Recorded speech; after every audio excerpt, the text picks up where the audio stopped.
And every human suffers. Every life form suffers, because life is hard and challenging and precarious for every life form. From the moment life comes into being, life is challenging and precarious for humans, for animals, for plants.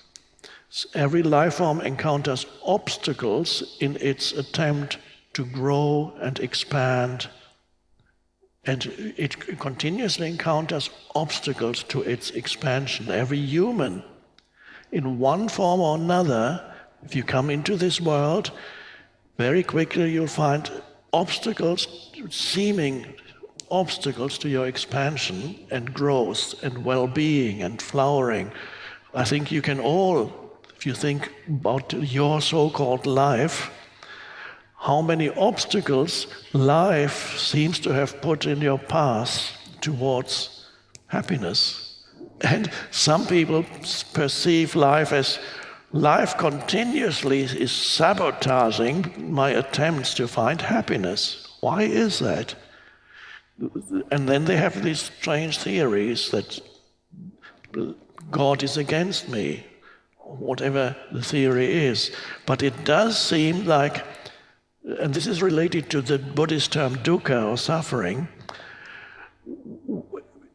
wherever you go, you will find life is sometimes helpful and then obstacles again.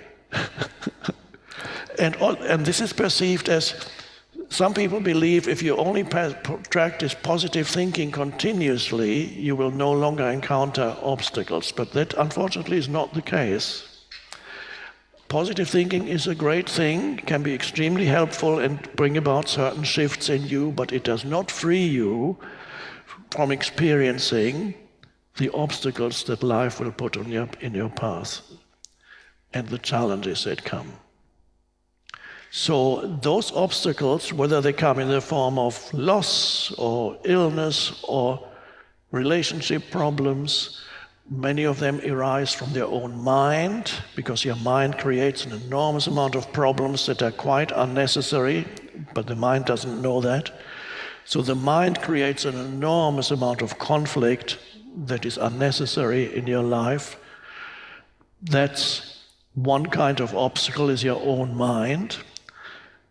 Then, and again, you need to experience the consequences of the obstacles that your own mind creates, the conflicts and the unnecessary problems that your own mind, because you're identified with the mind, creates. You need to experience the suffering that you create for yourself out of that unconsciousness. Unconsciousness means completely identifying with the mind, the egoic mind, which in many cases transforms challenges which could be solved easily into much bigger problems.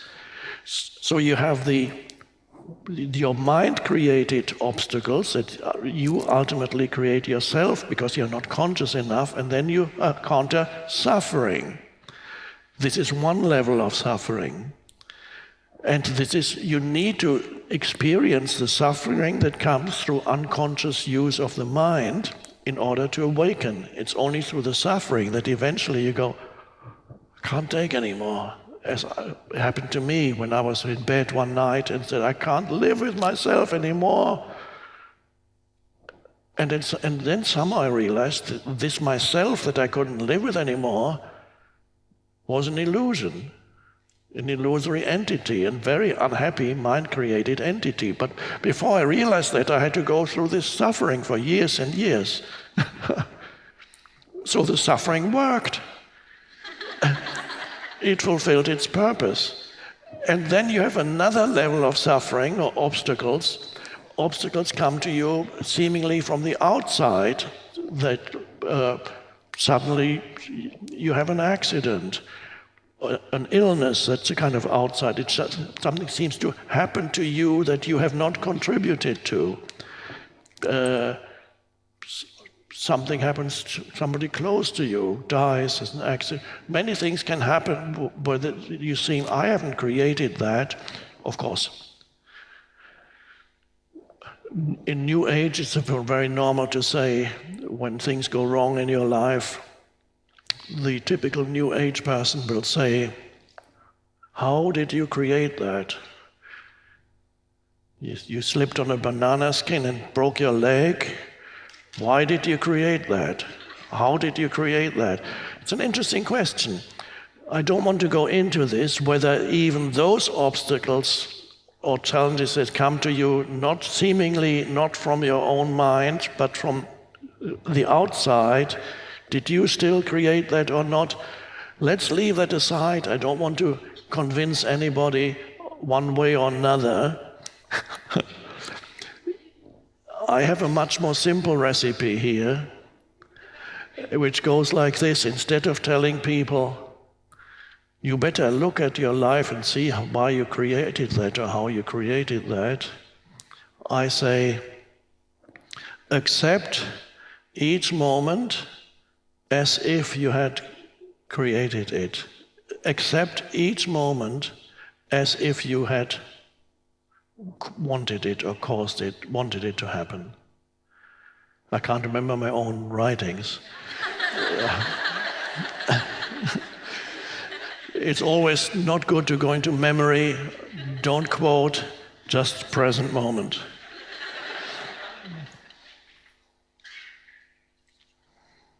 So, but if you live, whatever happens, you accept this moment as if you had chosen. That's the one I wrote. Accept each moment as if you had chosen it. So that's a good recipe for working, because if it already is the case, you might as well accept whatever is as if you had chosen it, because it's already here. So I'm not telling people you chose it. Maybe you did, maybe you didn't. Doesn't matter.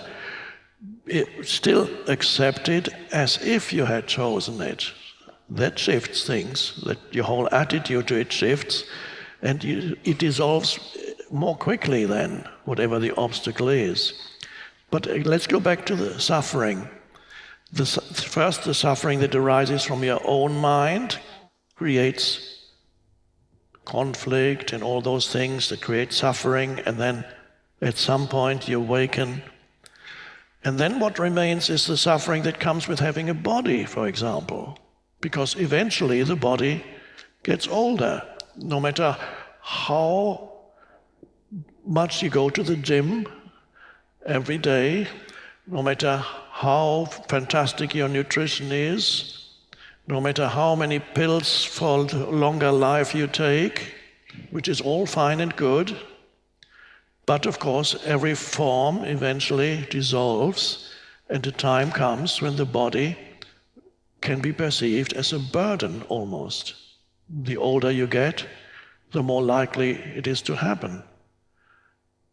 And so, of course, you might then say old age isn't so bad if you consider the alternative, which is you die younger and then you don't have to experience the body getting fragile and old. But if you get old, the body can become problematic, a source of suffering, potentially.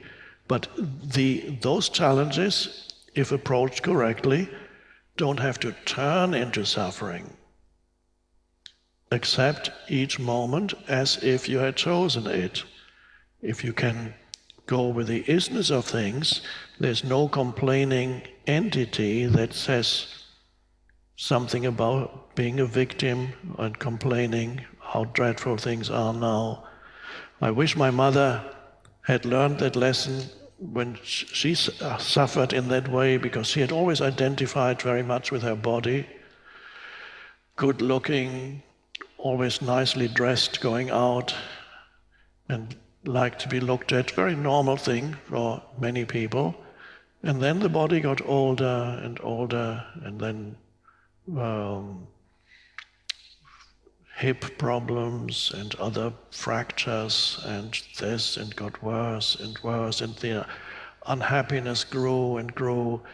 Not so much of limited movement, but the identity. So much was in the body, that those tremendous suffering. I tried to free her And occasionally there were moments when she could disidentify from body, but very, very brief. And that is the destiny of many humans.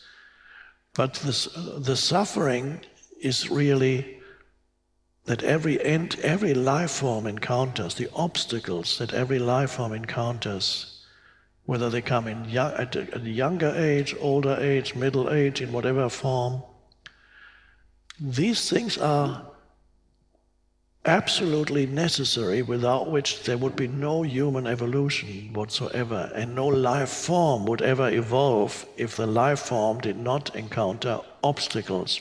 So that which looks like an obstacle is actually always potentially an opening. Potentially that seems to stop your progress in life always potentially can make you more conscious. So you can use every obstacle that arises in your life, if you can works especially quickly, if you accept each moment as if you had chosen it, and when it looks this moment is an obstacle, you go with it instead of complaining or running away from it, and then accept. And then act if action is possible, or don't act if no action is possible. You identify with thinking, and the identification with thinking becomes ego.